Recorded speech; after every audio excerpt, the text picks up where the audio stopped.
I'm really happy that you all found your way here to the courtyard of Tartu Literature House and the Culture Club Salon in this hot evening. And I hope you all got some refreshing drinks with you already. If not, you can get them from the bar. I'm going to talk a few words about the reasons why Penny is here and how it finally happened that Penny is here. And then Penny will read some poems, and after that we'll also hear some poems in Estonian translation, translated by Kersti Unt, who will also read the translations. And after that we'll have a short discussion, and then we can hear some more poetry. So that's the general plan for this evening. Before I start with the introduction, I have the question whether there is any, whether there are those among us who would wish that we had short summary in Estonian after we talk. Kas me vajame eestikeelset tõlget? A little bit. So I'm not going to talk everything in two languages, but I'm just going to summarize in a few words what I have been talking about, and later on also after the discussion. So Penny Boxall is a poet, a Scottish poet, of which she'll talk later on, who actually has come to Tartu within the framework of Tartu Norwich Writers Exchange project. This is quite an old project. It began already, I think, we started having these discussions or this idea to do this project in 2018.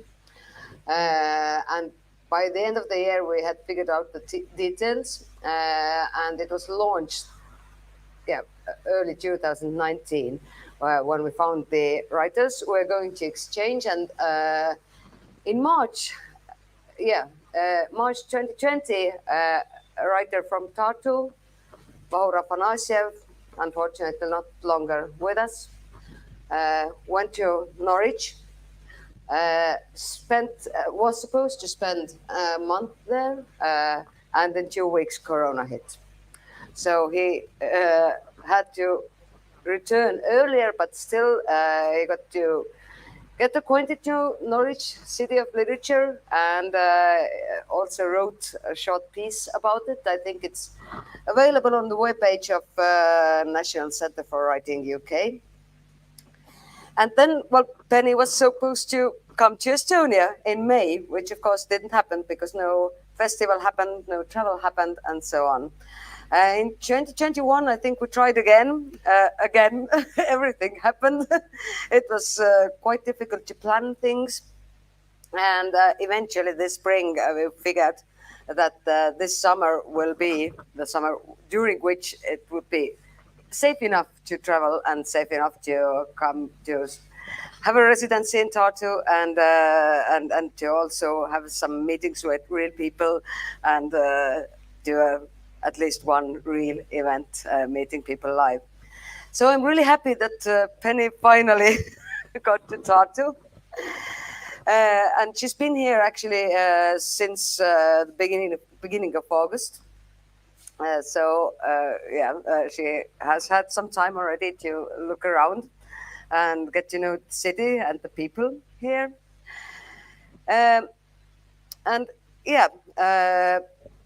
Before I hand the mic over to Penny, I'm just going to say really briefly in Estonian that Penny Boxall on siin Tartu ja Norwichi kirjanikevahetuse programmi raames, mis on üks väga pikaajaline projekt. Pikaks on selle teinud koroona loomulikult, sest tegelikult algas see juba enne koroonat ja just 2020. aasta alguses käis siis Vahur Norwichis. Jõudis seal olla 2 nädalat ja siis läks kõik edasi, nagu ta läks. ja tõesti, mul on väga hea meel, et Penny lõpuks siia meie juurde Tartusse ka ikkagi jõudis ja et me siin nüüd kõik saame koos olla. Ja asi, mille ma unustasin mainida, on siis see, et jah, see on projekt 2 UNESCO kirjanduslinna vahel. Tartu on selles võrgustikus olnud alates 2015. aastast, Norwich veidi kauem, 2014. And yeah, one thing I forgot to mention is that this is a project between two UNESCO cities of literature, Tartu and Norwich. It's a network of creative cities in which Tartu has been a member since 2015, and if I'm not mistaken, Norwich a year longer, since 2014. So I'm really happy this came to be as it is, and now really glad to have you here, Penny. Thank you so much. Do I leave this one off?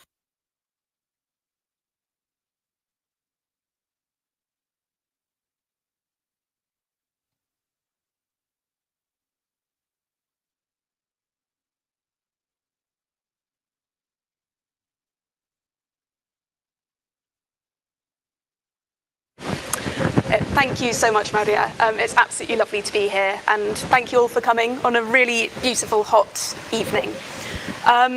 Now, one thing I've noticed is that we in the UK have quite a fondness for bossy information signs, and these are thankfully a bit more lacking in Tartu. So I thought I'd begin tonight's reading with a brief safety demonstration, which is a poem called The Warning Man. The warning man appears in perilous moments. The flooded towpath, the greased road, the recently mopped floor. Nothing works out for him. If he runs, he skids. If he jumps, he splats. The black blot of his face can read surprise or resignation, depending on how you look at it. Why me? You can almost hear him wail as he rides on wet lino, legs out of order, our slapstick scapegoat. He shouldn't even think about getting into that cliff-top car. On the platform, he's stumped again by steps. Life too fast. Arms straining away from the thing that hounds him. Straight into the next disaster. Okay, that was a poem from my second book, Who Goes There? And I'm now going to move on to a poem from my first book, which is Ship of the Line. And this next poem is about kind of wishing something into truth. So in the UK, lots of country houses, and almost all of them seem to claim that there's a king's bedroom in each of them. And you realise that if you were to add up all the king's bedrooms present in these houses, then the king would be sleeping in several beds in any given night. So if you sort of imagine I'm a tour guide when I give you this next poem, which is called The King's Bed. Tradition holds that on a wet, starless night in 1665, the king slept in this bed, or one quite like it. He lay his head, or might have, upon a facsimile of this pillow. And in the morning, that probably fresh, pleasant morning in 1665, or thereabouts, servants, in befitting manner, brought him the sort of breakfast popular in those days, dressed him in the garments that would have been the fashion. What is known is that he was the monarch living in those times, and so slept somewhere. Nearby houses will make their own claims. By reading this, you have brought him to this bed.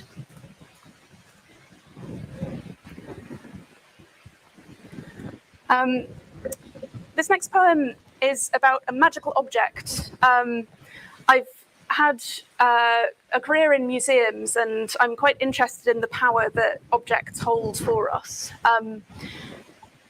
And this is a particular object, which is a shoe. And I'm not quite sure when, but I'm going to say medieval times, because that's nicely vague. I think they would be boarded up into walls as a measure against witchcraft. And so in this poem, The Old Magic, I'm addressing one of these magical shoes. They've crept into the walls, oddments placed by hand for some misplaced and misremembered purpose. You're never far. Knock the chimney breast and feel how it knocks back. Curled like a leather dog, this shoe has heard 3 muffled centuries, learning its language secondhand. Dear shoe, withstander of flames, wedged secretly in the stack, the soot has fallen into you like rain. When 12 generations of rooks made their nests above you, you shirked those muddy twigs and sulked. The wind has rushed you, alarming, more times than you care to remember. Now dislodged by new hands, you are born into the magnified world. You are less of a shoe now, more of a soft, cupped palm, full of something we don't think to see. Okay, we're going to stay in the museum world now. I've worked, as I say, in various museums, and I've been lucky enough to work in several literary museums. The Wordsworth Trust was one of them, where I lived very near Wordsworth's house, Dove Cottage, in the English Lake District. And most recently, Lawrence Stern's house in the North York Moors. But this poem is set in Dr. Johnson's house. Dr. Johnson, as I'm sure you will know, compiled, I think, the first English dictionary, or one of the first English dictionaries, in 1775. And when I visited with a friend, it was a very quiet day in the museum, and we were alone in the attic where they did the work on this dictionary, except there was one wasp. And this wasp was absolutely desperate to get out. And I sort of thought somehow this said something about the work that was done there. So this is Dr. Johnson's wasp, and it gives Dr. Johnson's definition of a wasp, which is a brisk, stinging insect in form resembling a bee. They are at the long table, each busy in his mind. A wasp taps again and again against the window. Of all parts of the world it could have filled with its half-inch, the wasp has chosen this lofty room full of work. They are perfecting meaning on a line, trying to catch their words and pin them down. They're working on W, which stands for many things: wanderer, wastrel, work-shy, when, and why. The wasp wears its nipped livery like a footman. If a man could hear anything outside his mind, the wasp's clockwork tink against the glass could let itself in, reveal as its cause this brisk insect, so unlike a bee. And I'm going to move on to some poems from my collaboration with the artist Naoko Matsubara. We produced this work together in 2020, and it's called In Praise of Hands. And I responded to Naoko's woodcuts, which all feature hands in some way. So I'm going to read a couple of poems from that, and then we'll move on to the translations. So the first one is called Cat's Cradle. You can see Naoko's image there. And my poem goes like this. Fuji, Rushmore, Loughrig Fell. We walk the tops and still can't tell what a mountain really means. We tie knots, trying to explain, though it's well within our grasp. the mountain is green and does not ask. I'll repeat that one. Fuji, Rushmore, Loughrigg Fell. We walk the tops and still can't tell what a mountain really means. We tie knots, trying to explain, though it's well within our grasp. The mountain is green and does not ask. This next poem is called Magic Hands, and I loved Naoko's lively image of the magician's hands here releasing the dove. So the little poem here, Magic Hands. As soon as the trick's out of my hands, your eye is on what's happening. The dove bursting towards the painted sky, the rabbit nibbling on the curtains, and not one what. I'm going to start that one again.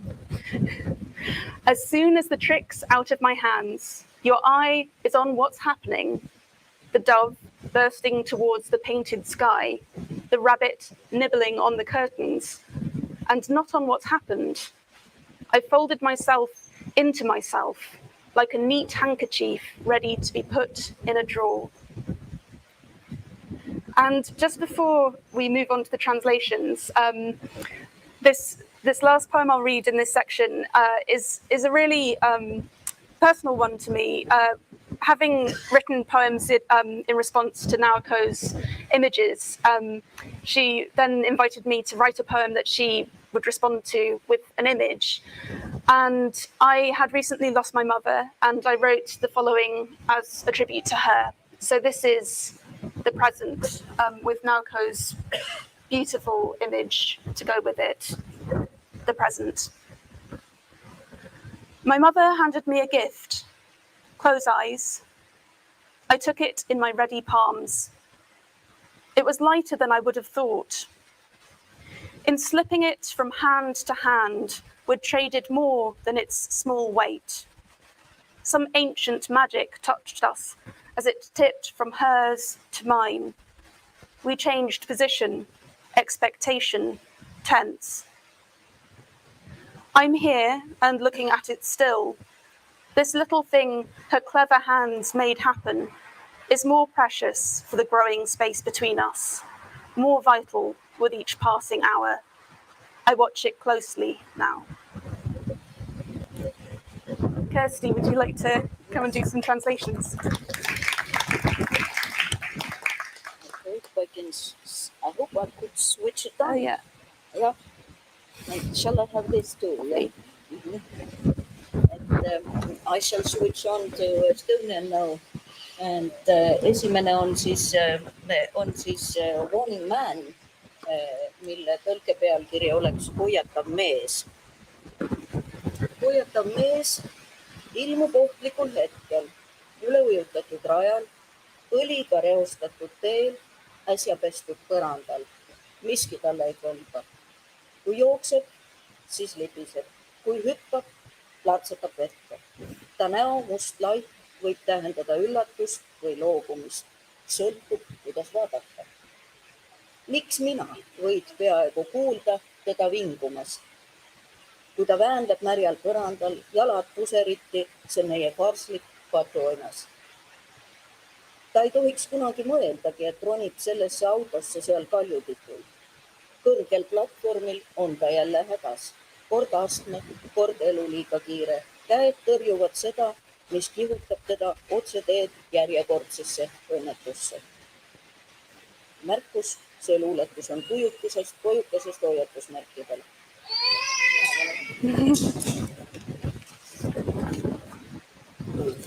Äkki üks parem kui selle tulevad. Ei saa, mõlemad peavad olema. Ei hoia niimoodi, et peab otse selle sisse. Okei, jah, ma kuulen nüüd ka paremini. Niimoodi. Järgmine on King's Bed ja siis tõlkes Kuningavood. Pärimus ütleb, et ühel tähitul vihmasel ööl 1665. aastal magas selles või just sellises voodis kuningas. Ta peatoetus võis toetuda sellele padjale või koopiale selles ja hommikul Vahest värskel kenal hommikul 1665. aastal või nii tõid teenrid sobival kombel hommikueine sellise, mida noilpäevil söödi, aitasid talle selga riided, mis olid toona moes. Teada on igatahes, et ta oli valitseja, kes noilpäevil elas ja ilmselt siis kusagil ka magas. Lähedal asuvad majad taotlevad kõik oma õigusi. Lugedes seda siin, paigutab teda just sellesse voodisse. Järgmine on siis Dr. Johnson's Wasp ehk Dr. Johnsoni herilane. Ja sellel on ka moto agar nõelav putukas vormilt mesilase moodi. Samuel Johnson, A Dictionary of English Language, 1775. Nad istuvad pika laua taga, igaüks vajunud mõtteisse. Aknale kopsib visalt üks herilane. Kõigist maailma osadest, millesse ta oma poole tollise kehaga võiks jälje jätta, on herilane valinud selle avara töise toa. Nad täiustavad kirjarea tähendust, püüavad sõnu ja kinnistavad need. Neil on käsil täht H, mis seisab paljude sõnade alguses. Pulkur, hooletu, hoogne, haige, hell. Herilasel on naksakas livree nagu lakeil. Kui inimene kuuleks midagi väljast poolt oma mõtteid, siis herilase rütmiline kops vastu klaasi võiks lasta ta tuppa. Seda siis põhjustaks agar putukas, kes üldse pole mesilase moodi. Viimane on siis present, kingitus. Ema ulatas mulle kingituse. Panen silmad kinni. Võtsin kingi ette sirutatud pihkudesse. See oli kergem, kui olin arvanud. Andes kingi käest kätte olime vahetanud rohkemat kui selle kerge kaal. Kui king tuli tema käest minu kätte, haaras meid endasse iidne võluvõim. Me vahetasime pooled, ootused, aja. Nüüd olen siin ja vaatan kinki ikka veel. See asjake, mille ema targad käed panid juhtuma, on aina hinnalisem. Me vahel kasvava ruumi tõttu. Elujõulisem iga tunniga, mis möödub. Silmitsen seda nüüd pingsalt. Thank you so much, Kirsty. It's really interesting, not unfortunately knowing any Estonian, hearing how I can hear the shape of the poem. Yeah, it's really wonderful. And the wasp is an H word in Estonian as well. Yeah, it's great.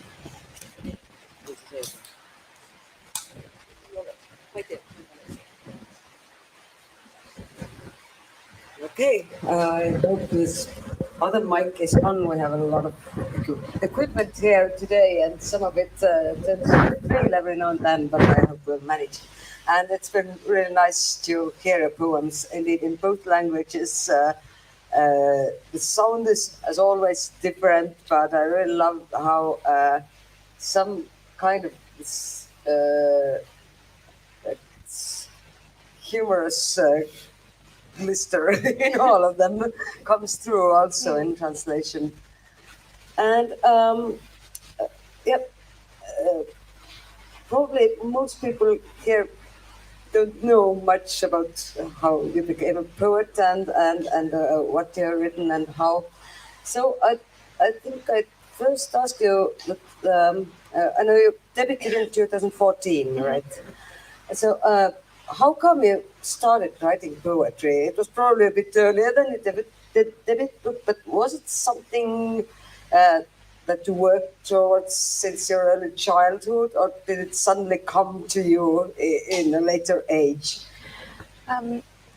Yeah, my mother wrote poetry, and when I was about 14, I started writing some as well, and I had a very encouraging English teacher, Mr. Murray, and he would encourage me to write more poems, and so I tried that. And then when I was applying for university, he mentioned the University of East Anglia in Norwich, which offered a creative writing course. And I didn't know such a thing was possible. So I thought that sounded really good to do writing as your degree. So that's how I ended up going there, and I did an English literature degree with creative writing as my undergrad, but for my master's degree, I purely concentrated on poetry, and so it was quite an intensive year of getting to know 7 other poets, getting to know their work really well, and writing a lot. And I have to say, writing a lot of rubbish in my case, and trying to kind of hone down the stuff that was a bit better. So I think actually it was just the repeated practice that I really enjoyed. So that was really the kind of beginning of what when I started to write.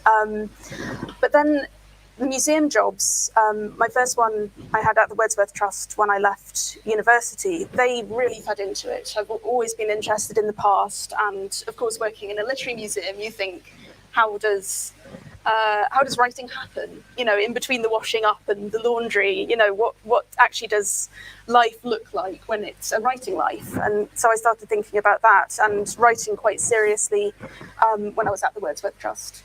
And then shamelessly plundering sort of ideas from museum collections, and I find often it's about putting unexpected things together. So whether that's 2 unusual objects or an unexpected story behind an object, perhaps, or just, you know, perhaps an unusual emotion with a particular object. So, you know, the Warning Man. We don't often think of sympathy when we see these kind of quite functional signs. So I think it was about that unexpected collaboration between 2 things. Yes, this is something that I've noticed in your poems as well, as sort of unexpected approach to some things that we might consider pretty common. For instance, the Warning Man. And you have mentioned also in several interviews now that you like to write or tend to write about objects. But also, I've noticed, or as far as I know, recently another current in your poetry is nature. And I do know that you already have some adventures with Estonian natures as well. So is that something that has been always with you when you write, this like experience and how you feel about nature, or is that a new thing? Yeah, I think I grew up in rural Aberdeenshire, and I think nature for me is a way of creating a productive silence. It's kind of, you know, and it's where you're alone, but you're not lonely.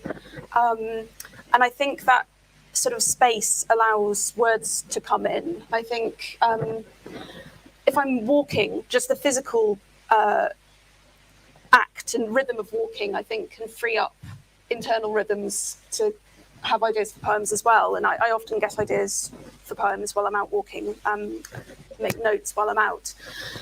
But there's something about a lush landscape, and particularly a rain-fueled landscape, that I find very appealing. I like water, and I like rivers. I like things that change and move, but in some way remain static. And I was really interested, just becoming acquainted for the first time with some Estonian folk tales, how often watery landmarks move in them. So lakes can physically move, and there's something about that really appeals to me. So I suppose it's that duality of being static and changeable at the same time that I respond to. You never see the same leaf twice, but it's often in the same place. I like that. But yeah, it's something I'm starting to explore more.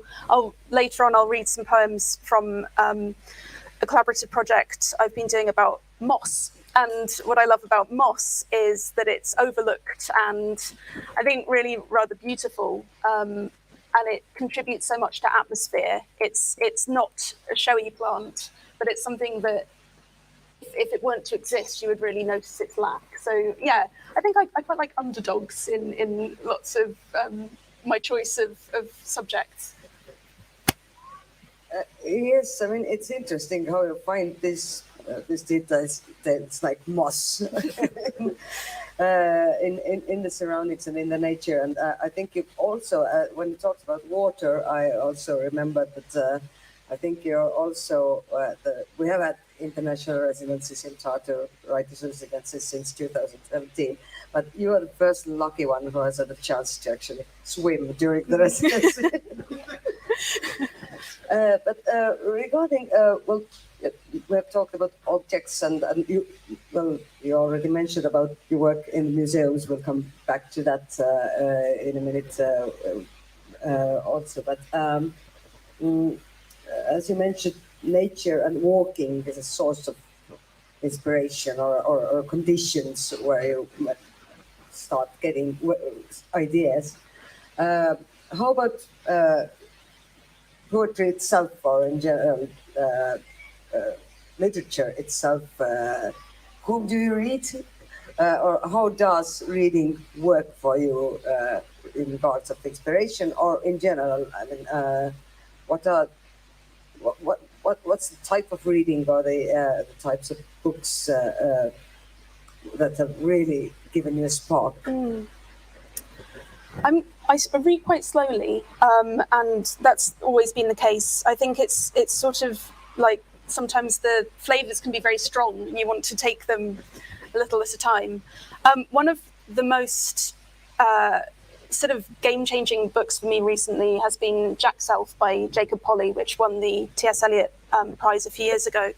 It's a really wonderful book. It's quite strange. It's sort of a folkloric kind of almost biographical series of poems in which Jack Self, this character, sort of grows up in the English countryside and interacts with sort of elements of folk tales, and I found that really, really interesting. I read quite widely, but I think my favourite poems always have some form of warmth to them that needn't be outright humour or even, strangely, they needn't actually be particularly likable sometimes, but there needs to be a sort of generosity and an openness in them. I need to want to spend time in that voice, in the company of that voice. So yeah, I think that's often the thing that I find there is in common is this sense of warmth. And I'm also interested in children's literature, and a sense of play and humour and light, I think, is something that I come back to in all the things I enjoy reading. And actually, this has been mentioned a lot in your series and so on, but you have mentioned that you quite recently, as I understand, have started writing yourself also children's books. Yeah. Can you tell us a bit more about that? Yeah, of course. So I've been working on a children's novel for sort of older children, and it's loosely based on the works of Laurence Sterne. Because I was working at Shandy Hall in North York Moors, and I just wanted to create something that was set in the 18th century, it's set along the route of the Grand Tour. I wanted something with a slightly knowing narrator, and with some good jokes in it, I hope. And just that sense of slight metafiction. There are moments where you pull out of the narrative, and kind of the whole thing is about the nature of truth and forgeries and how we can be sure of certain things. And I thought sort of borrowing some elements from Sterne could be quite productive for that. So yeah, a sense of play is something I was chasing in that, I think. Well, yes, I kind of understand what you mean by saying that it's the way, like, also coming out of the narrative and playing with the narrative itself. It's what makes, well, nowadays children's literature, well, sort of attractive, or writing it attractive. But it also has been used a lot in fiction for grown-ups in the not very contemporary tradition, perhaps not, but yes. You already mentioned that your ideas for children's books are sort of this, in a way, inspired by work at Shandy Hall, and you previously also mentioned that you have done a lot of work as a museums professional, at least 10 years or more. Yeah, I think 12 or so, yeah. And the beginning was Wordsworth Trust, right? Yes. And I kind of remember I read from one of your interviews, all these museums are sort of, in a strange way, come to you without much planning. So how come this wasn't a planned career for you, I guess, not initially? No, not initially. I was really lucky with an internship at the Wordsworth Trust immediately after university, and that provided the sort of bridge between literature and museums. And then that sort of got me into the more objecty side of museums. So I moved from there to Eastern Art in the Ashmolean Museum in Oxford. And then that led, it's like following a thread, that led to work with tapestries in the Royal Collection, which, you know, is quite a sort of leap from the Wordsworth Trust, but it's quite a fun year kind of going around palaces and castles, cataloguing the tapestries that are kept there. And I really had a fun kind of introduction to Shandy Hall, which was that I'd always meant to go. I went on a tour, and then I sort of ended up with a job there. So it was a little bit kind of unplanned, but they happened to have a job going that was the applications were closing the next day. So that was a really nice bit of serendipity. So yes, I've enjoyed kind of following this thread that's sort of snaked around a bit, and yeah, it's been interesting. I hadn't heard this part of how you happened to work at Shandy Hall, so it kind of must have been fate, I guess. But regarding museums, you've been in Tartu a bit more than 2 weeks already by now. And I know you once already mentioned that you've been really enjoying the museums here. Do you look at them as a museums professional, or as a tourist, or as a poet having a residency in Tartu, or all of them? Yeah, I think as a fan, mostly. I'm sort of just, some of the days I've been utterly exhausted because I've been having such a full and exciting time at one of the museums. I spent nearly 5 hours at the National Museum, and I still need to go back. You know, it was fantastic.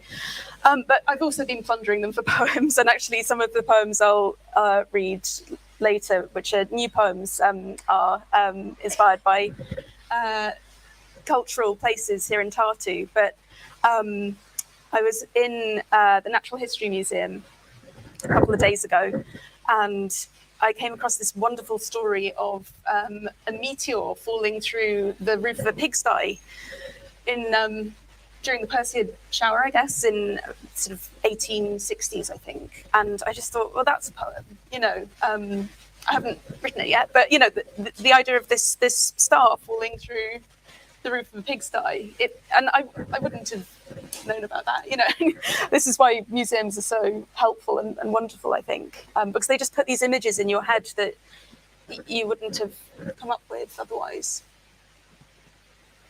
So it's a kind of visual perception you get when you go touring the museums and reading the information signs. Yeah. Not just the objects that they are, but the stories behind them. Yes. Yeah.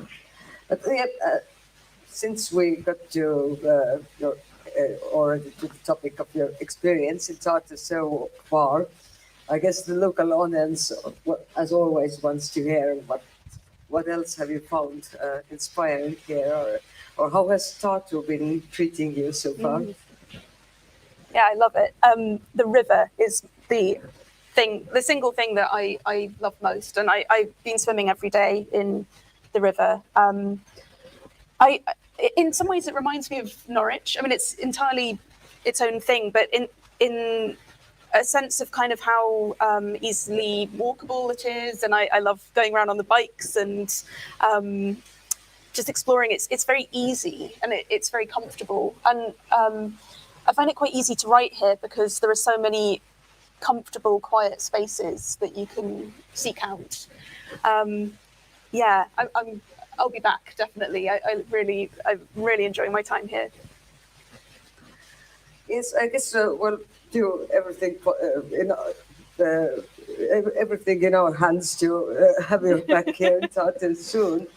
And yeah, when you mentioned rivers, and the comparison to Norwich, I actually started thinking that it was 2 years ago when I read Vaur Afanasiev's piece about his experience in Norwich. But I think the even title included the river. So there's both, I guess, I've been to Norwich in a couple of days, but I guess the both cities where the river plays a really important role. Yeah. But I think I don't have, maybe the audience has some questions. Et võtan eesti keeles kokku lühidalt, millest I'm going to summarize very briefly in Estonian what we talked about. Et me kõigepealt rääkisime sellest, kuidas Penny ise kirjutama hakkas. Ta debüteeris 2014. aastal, aga ta ütles, et tegelikult tema ema kirjutas luuletusi ja ta hakkas teismelisena ise kirjutama. Ja siis sai mingil hetkel oma üllatuseks teada, et on olemas selline asi nagu loovkirjutamise kraadiprogramm. Meil Eestis sellist õppekava ei ole. Inglismaal on see üsna tavaline ja läks siis Norwichi East Anglia ülikooli õppima. Ja see oli see aeg, kus ta siis tõsiselt hakkas luulet kirjutama ja süstemaatiliselt töötama ja seda oma häält otsima. Ja ta mainis ka juba siis seda, et ta on töötanud muuseumites, alates Wordsworthi maja muuseumist, mis Augstisist, mis on järvepiirkonnas Inglismaal, kuni siis viimane töö oli tal päris mitu aastat Shandy Hallis, mis on siis Lawrence Sterling ja Tristan Shandy'le pühendatud organisatsioon ja muuseum. Ja et need kohad ja need ajaloolised objektid ja sellised asjad on nüüd alati inspireerinud. Siis me rääkisime ka sellest, et Penny luuletab küllaltki palju ka loodusest. Me nüüd varsti kuuleme tema tsüklit Samblast, mille kohta Penny ütles väga toredalt, et see on selline asi, millest me sageli kuidagi vaatame mööda, et me ei pane teda tähele, aga me paneks tähele, kui teda ei oleks. Nii et jah, ja lisaks siis, et looduses kõndimine, ka kõndimise rütm on midagi sellist, mis toob enamasti need uued mõtted ja aitab neid kuidagi luulevormi panna. Siis me rääkisime põgusalt ka sellest, mida Penny loeb. Siin mul mälu veab alt, aga me saame pärast eraviisiliselt üle küsida, kui kellelgi huvi on. Ja ühtlasi oli juttu ka sellest, et ta on hakanud viimasel ajal kirjutama lasteraamatuid, et siin on hästi palju sellist mängulisust ja mängulisi võimalusi peidus. Ja lõpuks oli juttu ka tema muljetest Tartust, sellest esiteks, et tal on võimalik olnud siin ujuda erinevalt meie varasematest kirjandusresidentidest. Ja talle väga meeldib ujumas käia, ta on seda peaaegu iga päev teinud, ta on käinud väga palju Tartu muuseumides ja need on jätnud tohutult hea mulje. Hiljuti siis Loodusmuuseumis, aga ka üldse kogu see linn oma selliste erinevate nurgakestega, vaiksete kohtadega, kus saab rahulikult mõelda ja kirjutada, aga ka seal jõega, mis kuidagi, nagu Penny ütles, siis omamoodi loob see paralleeli Tartu ja Norwichi vahele, et ka Norwichis on sellel jõel väga tähtis koht ja Tartus samamoodi. Aga mul läks meelest ikkagi seoses Looduse, jõe ja Tartuga läks enne meelest ühte asja küsida, et ma nüüd küsin Pennyt veel kord ikkagi selle koprajahi kohta, kus nad Maarjaga reede õhtul käisid. About the beaver hunt. And after that we'll go to your next poems. But still, I know you didn't meet any beavers, but you still had a good time. Can you describe it a bit? Yes, in fact, I wrote a poem about it, so I'll read that. That's probably the best way to explain that situation. Okay. Shall I read it now? Yeah. Okay. Yeah, this is a poem about how sometimes the thing that you're looking for, even if you don't find it, you can find something even better. So this is called Things We Saw the Evening We Walked Along the Emajogi when we were looking for beavers. A duck. A log, Yellow water lilies trembling with the waves. A fish hurling itself at a fly. The duck again, from a different angle. A black dog looking smug at the prow of a small boat. A sauna lurking shyly in the reeds. A frog muscling the path with little mannish limbs. The gold sun misting through a patch of woodland fronds, squirrel tails. Midges descending in an angry fog. The bright blue inventions of dragonflies. A hunk of overmossed granite. A yellow and purple tangle of wildflowers for which none of us knew a name. 2 silent fishermen with rods set around them like staves. The sun fainting into the water. A party boat humming bravely to itself. A box of apples beside the dark river path with a sign saying, "Free, please take." The supermoon skimming the huge coin of itself upriver.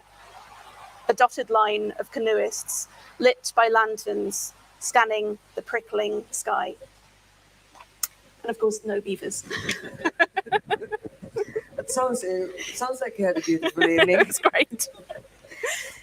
And I don't know, maybe somebody from the audience would like to ask something?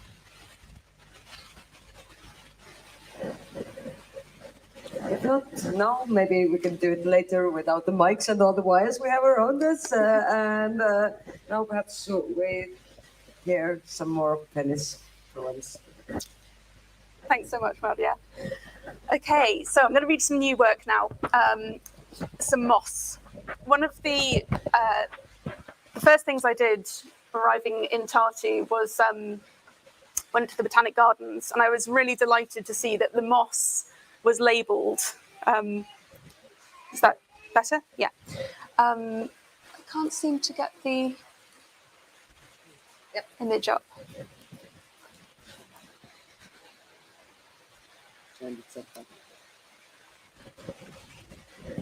Okay, thank you. So, I've been writing these poems about moss. The image we have here is by my dear friend Sally Dodd, who's a wonderful artist. This image is rather large. In reality, the painting is about that big, and they're these beautiful little emerald-like miniatures.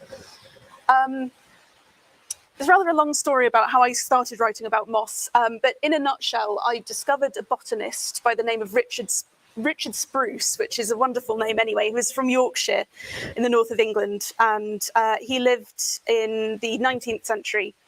And the more I discovered about him, the more fascinated I became. And he was a sort of an expert on moss, and I thought that was a very admirable thing to be.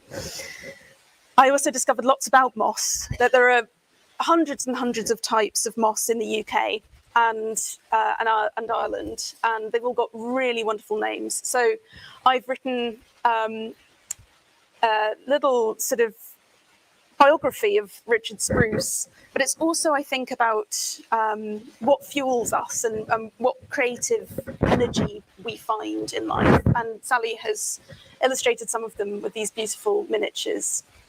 So I'll just read a few of these. This is down-looking moss. I should explain that they're all named after different types of moss. So he is out today, or rather in, lying in woods, belly down in the midst of it all, thankful as ever for spectacles and magnifying glasses. He is examining a knoll topped with lustrous greens, chunky as knitting, erupting with fungus and ripe capsules. Sunlight wavering in a single stream. He lets it do its work, and he does his. He snips with tiny scissors, careful, careful, lifting fragments of moisture to the snug collecting box. In this way, he can forget to eat. His friend is a little way off still, in a similar attitude, but his own thoughts. They will do this together and apart for a week, companionable, but that isn't the point. Not now, when each inhabits his own world.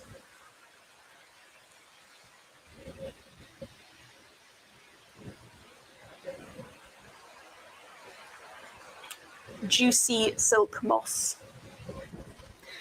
Today he will return to the patch that has been on his mind. It has been stormy for days, but all that time the plant has been ripening, filling so green it will be. And under his lens he will see its honest cells, the light shining through.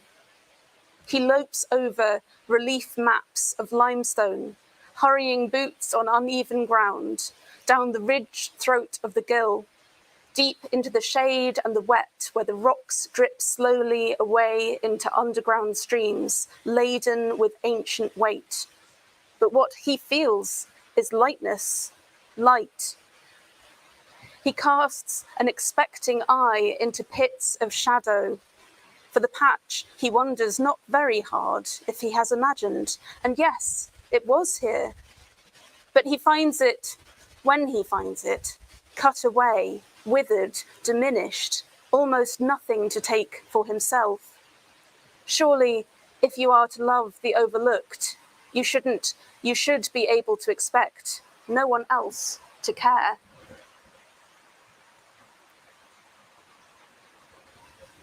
Spruce went to South America on collecting expeditions, and he spent a period in London at Kew Gardens researching and learning about plants he would encounter in the Amazon. So this poem goes to that period, and it's called Changeable Rock Moss. He is in the glass houses, learning to tell things apart. Hard, when everything resembles something else. He looks up beyond the careful labels set into the roots. All manner of the domestic arrayed in best advantage branches. Pitcher plants, round bellies, like cruet sets with lips. Palms surely become familiar hats. Bromeliads like skirted ladies. The all-weather umbrellas of yuccas. A broad leaf makes of itself a side table lodged in a tree. What will all of this look like in the forest? How will it behave? And what will everything, cruet sets, hats, umbrellas, side tables, look like when he returns, if he does, after all, come back? In the evening, he goes to the river and watches the slow grey-green churn of lost leaves, weightless little travellers, and the mossy bank on which have fallen 6 unripened cherries, shaken down by some uncharitable breeze.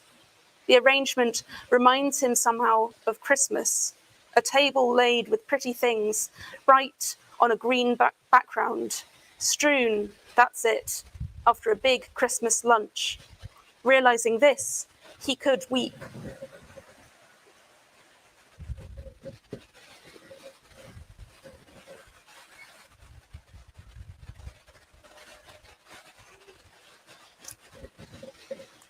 We next find him in the Amazon, and this one is called Christmas Moss. If he didn't know better, he'd swear that dead of dark sound, huffing and clanging, trrrz, trrrz, is a steam engine advancing along riveted tracks, and that metallic clank near his foot, chank, chank, chank, is a weekday smithy.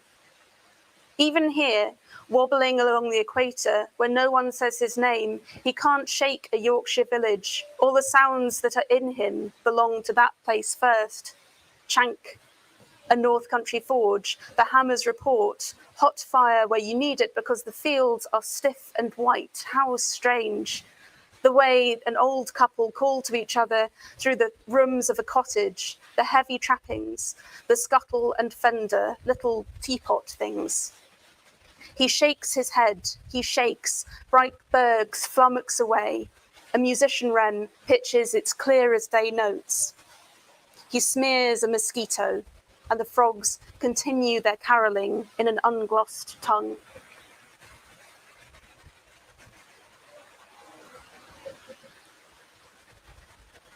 And finally, he returns to England. He was very ill with malaria and various undiagnosed diseases.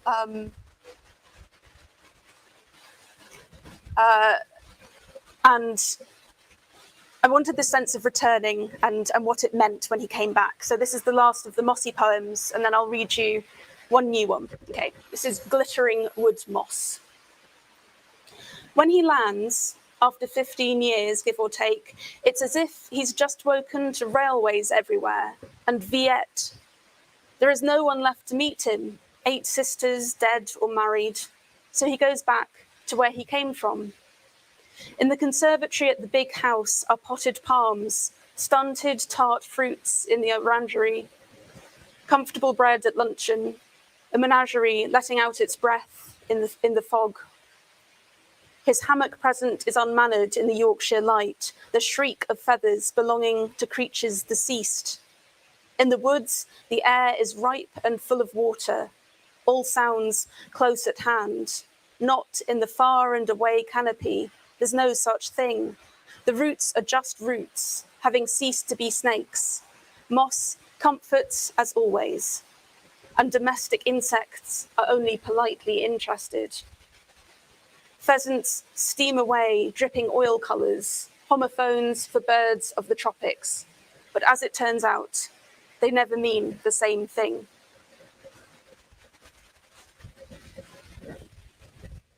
Okay, so I was very lucky to have a tour of the Literary House last week, I think. And to hear tales of the, it turns out, fictitious purple lady, the ghost that doesn't haunt the Literary House. So I was wondering what happens to a ghost that never was. This is called Ghost Tour of the Literary House. And thank you to Krista for the tour. And thank you all very, very much for listening. And Kirsty for the translations, and Maria. Okay, Ghost Tour of the Literary House.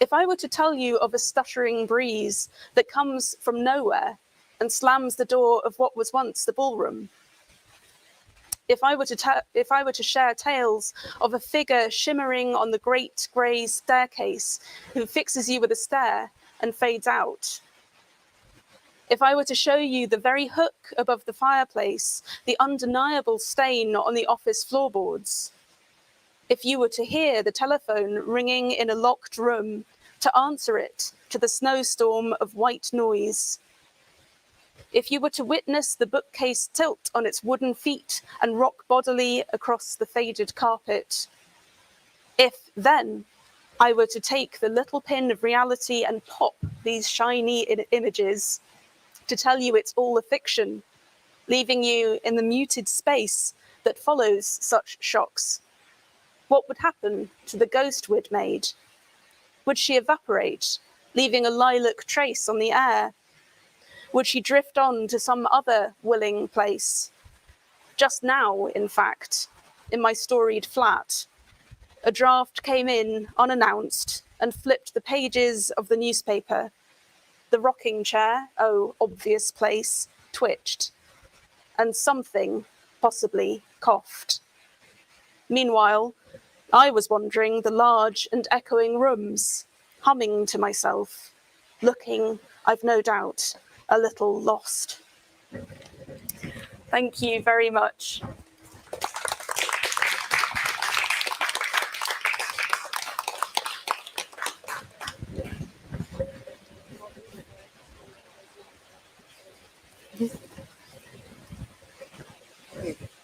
Thank you once more, Penny, for coming to Tartu and for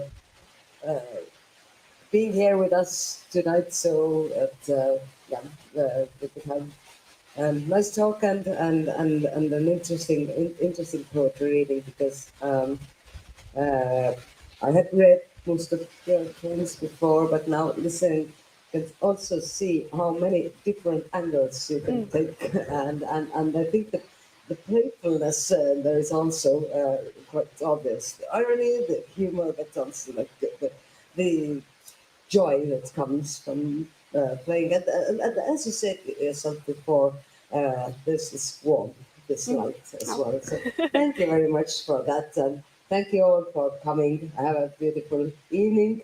And hopefully, you want to talk some more and sit down and have some informal discussions, then feel free to do so. And I hope you have a nice evening today. Thank you.